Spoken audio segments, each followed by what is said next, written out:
दोस्तों, मैं विशाल कुमार आप सबका स्वागत करता हूं आपके अपने चैनल अध्ययन विला में, जहां हम डेली नए नए टॉपिक का अध्ययन करके अपने नॉलेज को इन्हेंस करते हैं। तो आज जैसे कि आपको पता है, आज है 8 फरवरी और सेकंड शिफ्ट के सारे एग्ज़ाम हो चुके हैं। तो सेकंड शिफ्ट में जो भी क्वेश्चन पूछे गए वो सारे क्वेश्चन हमारे पास स्टूडेंट के द्वारा भेज दिया गया है। तो अब इस शिफ्ट में हम उस पर डिस्कशन करेंगे कि कौन कौन से क्वेश्चन के क्या आंसर होंगे। और अगर आपने अब तक हमारे चैनल को सब्सक्राइब नहीं किया तो सब्सक्राइब करके बेल आइकन पर क्लिक कर दीजिए। तो चलिए शुरू करते हैं। तो जैसा कि आप देख रहे हैं, आरआरबी एनटीपीसी के 8 फैब का फर्स्ट शिफ्ट का क्वेश्चन आपको मॉर्निंग में करवा दिया गया था, और ये हमारा सेकंड शिफ्ट का है। तो अब तक फर्स्ट शिफ्ट का नहीं देखा तो जाके देख लीजिएगा और सेकंड शिफ्ट डिस्कस करते हैं। आज क्वेश्चन थोड़ा हट के था, और आप ज़रूर बताइएगा कि आपको इसमें से कितने आते थे। क्या आप रियली में एग्ज़ाम के लिए तैयार है? तो चलिए देखते कि आपको कितने आते हैं। तो पहला क्वेश्चन पूछा गया था, सार्क की इस्टेब्लिश किसने की थी? जो सार्क है आपको पता है, सार्क जो है जो साउथ में वर्क करती है, जो इंडिया के आसपास जितनी भी कंट्री है, अफ़गानिस्तान पाकिस्तान, इन सब में जो वर्क करती है, उसमें सार्क की स्थापना की थी। नेपाल के राजा थे वीरेंद्र वीरेंद्र वीर विक्रम शाह, जिसने 16 जनवरी 1987 में काठमांडू में स्थापना की थी। ठीक है। अगला क्वेश्चन पूछा गया है कि फर्स्ट प्रेसिडेंट ऑफ यूएन के फर्स्ट प्रेसिडेंट कौन थे? तो यूएन के फर्स्ट प्रेसिडेंट थे पॉल हेनरी स्पार्क, जो बने थे 16 जनवरी 1946 में। दोस्तों, आज क्वेश्चन जल्दी जल्दी देखेंगे क्योंकि आज बहुत सारे क्वेश्चन आए, तो सबको देखना है। ठीक है। अगला क्वेश्चन पूछा गया कि यूएनओ के कितने प्रिंसिपल होते हैं? तो यूएनओ जैसे आपको पता है, यूनाइटेड नेशन ऑर्गेनाइजेशन, उसके 7 प्रिंसिपल होते हैं। आपसे बस यही पूछा है कितने प्रिंसिपल होते हैं, तो 7 प्रिंसिपल होते हैं।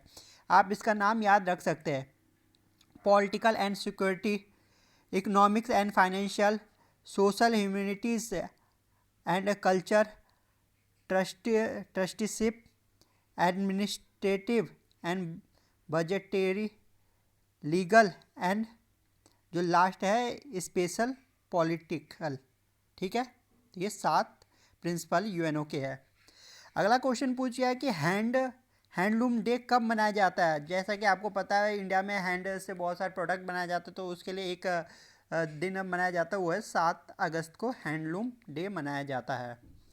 अगला क्वेश्चन पूछा गया कि भारतीय संविधान के किस आर्टिकल में मीडिया के बारे में चर्चा किया गया है? तो आप इसका आंसर बताइएगा। ठीक है।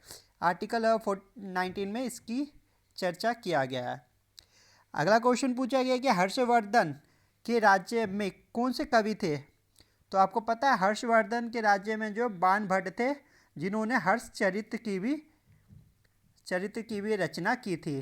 तो आप याद रखिएगा, हर्षवर्धन के राज्य में बाणभट्ट था और उसी ने हर्षचरित की भी रचना की थी। हो सकता है आप इससे अगले कोई सेशन में ये पूछा जाए कि हर्षचरित की रचना किसने की थी।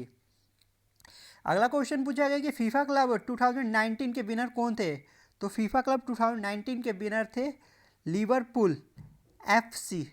लिवरपूल एफसी जो थे 2019 के विनर थे। ये जो हमारा फुटबॉल क्लब है, लिवरपूल एफसी फुटबॉल क्लब है, जिसको 2019 में विनर हुआ था। अगला क्वेश्चन पूछा गया भेल का फुल फॉर्म क्या है? जैसा कि आपको पता है, ये भारत की कंपनी है, भारत हैवी इलेक्ट्रिकल लिमिटेड, जिसकी स्थापना 1956 में की गई थी, 1956 में। अगला क्वेश्चन पूछा गया एसएमपीएस का फुल फॉर्म क्या है? जैसा कि आपको पता है, कंप्यूटर का पार्ट होता है एसएमपीएस, जो पावर को ट्रांसफ़र करता है। तो उसका फुल फॉर्म है switch mode power supply. Switch mode power supply SMPS का फुल फॉर्म है। नेक्स्ट क्वेश्चन पूछा गया है रेड पांडा फेस्टिवल किस राज्य में मनाया जाता है? तो आपको पता है, जो रेड पांडा फेस्टिवल है वो सिक्किम का त्यौहार है, और इसको जो दार्जिलिंग है, वहाँ पे भी सिंबल की तरह यूज़ किया जाता है रेड पांडा को। तो वो हमारा सिक्किम का त्यौहार है। दार्जिलिंग सबसे ज़्यादा फर्स्ट जीआई टैग इधर प्रोवाइड किया गया था दार्जिलिंग को। नेक्स्ट क्वेश्चन है पूछा गया, इनमें से कौन सा राज्य 7 सिस्टर है? तो 7 सिस्टर नहीं है, तो ऑप्शन में सिक्किम था, तो सिक्किम में हो जाएगा। चलो आपको इसी के साथ मैं याद दिला दूं कि सेवन सिस्टर कौन सा है, वो भी ट्रिक के साथ। किसके साथ? ट्रिक के साथ हम देखेंगे सेवन सिस्टर कौन सा है। एटीएम आना मम्मी, एटीएम आना मम्मी, ये हमारा एक ट्रिक है। एटीएम, ए से हो गया असम आपका, टी से हो गया त्रिपुरा, एम से हो गया मेघालय, आना, आ से हो गया अरुणाचल प्रदेश, ना से हो गया नागालैंड, म से हो गया मणिपुर, और मी से हो गया मिजोरम। ये पूरे 7 राज्य है। तो एटीएम आना मम्मी नहीं आएगी, सेवन सिस्टर आ जाएगी। ठीक है, याद रहेगा आपको। अगला क्वेश्चन पूछा गया सार्क में कौन से देश नहीं है।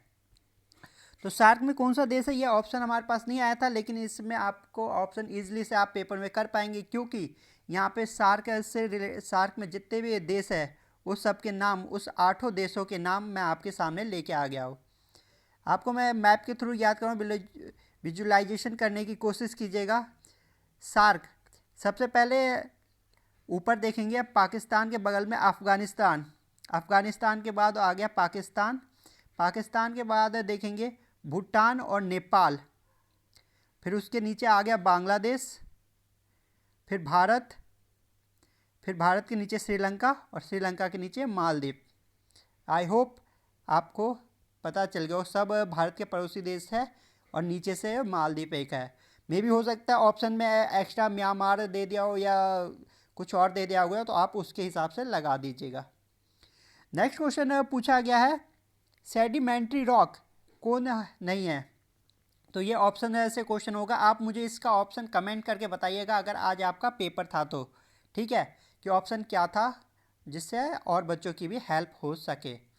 तो सेडिमेंट्री रॉक वो रॉक होते हैं जो क्या कहते हैं, जो रॉक के टूटने से एक जगह इकट्ठा हो जाती है और फिर उस पर परत जम जाती है और वो धीरे धीरे कठोर हो जाती है, उसे हम सेडिमेंट्री रॉक अवसादी चट्टान कहते हैं। ठीक है, नेक्स्ट क्वेश्चन हमारे इस तरीके से पूछा गया था कि हमें कंट्री और उसकी कैपिटल दे रखी थी और उसमें पूछा गया था कौन सा गलत है। तो आपको जैसे कि पता है इंडिया, इंडिया की कैपिटल कौन सी है, न्यू दिल्ली इंडिया है। अगला कनाडा, कनाडा का ओटावा जो है वो कैपिटल है। इजिप्ट, इजिप्ट का कैरो ये कैपिटल है। बट ऑस्ट्रेलिया का सिडनी दे रखा था, सिडनी ऑस्ट्रेलिया में फेमस सिटी है, बट वो कैपिटल नहीं है, कैपिटल ऑस्ट्रेलिया का कैनबरा है। ठीक है, याद रखेगा, ये नहीं कि सिडनी सिडनी नाम बहुत सुना है तो सिडनी होगा, नहीं, ऑस्ट्रेलिया का कैनबरा है, सिडनी नहीं है। तो ये आपका गलत आंसर हो गया था और ये आपका ठीक सही है।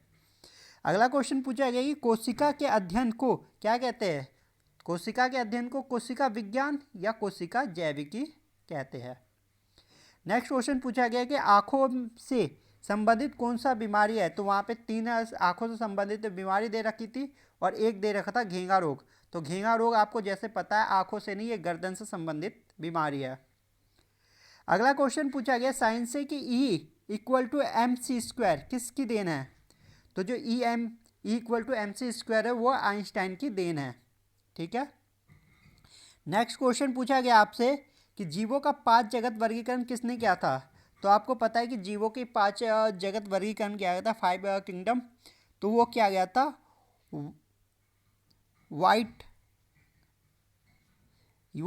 वाइट कर्क से के द्वारा। ठीक है, वो भी 1969 में।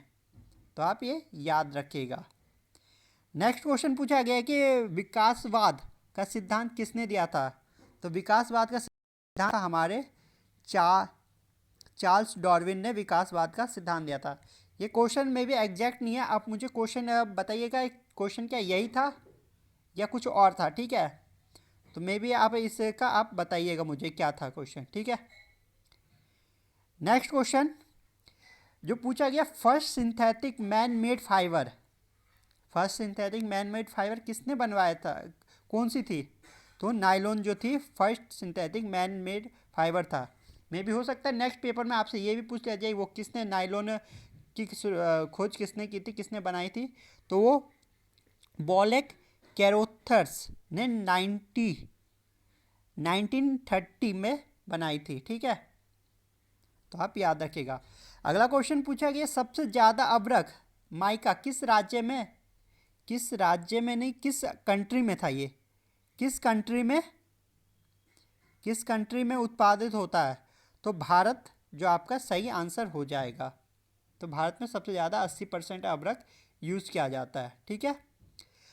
नेक्स्ट क्वेश्चन पूछा गया है कि 2018 में ज्ञानपीठ पुरस्कार किसको दिया गया था? तो 2018 में इससे पूछा गया, जैसा कि आपको पहले भी पता है, करंट अफेयर ज़्यादातर अभी 2018 से पूछे जा रहे हैं, तो वो 2018 से हो गया अमिताभ घोष। इस बार 2020 से भी पूछे गए, 2018 से भी पूछे गए, तो आपको याद रखना अमिताभ घोष जी को ज्ञानपीठ पुरस्कार दिया गया था। ये विज्ञान के क्षेत्र में दिया जाता है। ठीक है। अगला क्वेश्चन जो इस शिप का हमारा लास्ट क्वेश्चन है, तो हम देख लेते हैं। अगला क्वेश्चन पूछा गया है मिनिस्ट्री ऑफ ट्रांसपोर्ट, ये तो हमने नहीं किया था। तो मिनिस्ट्री ऑफ ट्रांसपोर्ट कौन थे? 2018 में पूछा गया, अक्टूबर में पूछा गया था। अक्टूबर में पूछा गया है कि मिनिस्ट्री ऑफ रोड ट्रांसपोर्ट के मिनिस्टर कौन थे? तो आपको पता है जैसे कि रोड ट्रांसपोर्ट के मिनिस्टर जो है नितिन गडकरी है। ठीक है, ये आपका सही आंसर हो जाएगा। तो चलिए सर दोस्तों, ये आपका आज का क्वेश्चन था। जो भी है इंपॉर्टेंट क्वेश्चन आए थे वो सभी मैं आपके साथ डिस्कस करवा चुका हूँ, वो भी बिल्कुल सटीक आंसर के साथ। आप ज़रूर बताइएगा कि आपने इसमें से कितने आपको पता था और कितने सही है कि आपने, और कितनी आपकी तैयारी हो गई। तो इसी के साथ अगर आप पहली बार आए तो चैनल को सब्सक्राइब कर दीजिए, साथ ही साथ बेल आइकन पर क्लिक करके अपने दोस्तों के साथ शेयर भी कर दीजिएगा। तो चलिए दोस्तों, मिलते हैं अगले वीडियो में। धन्यवाद।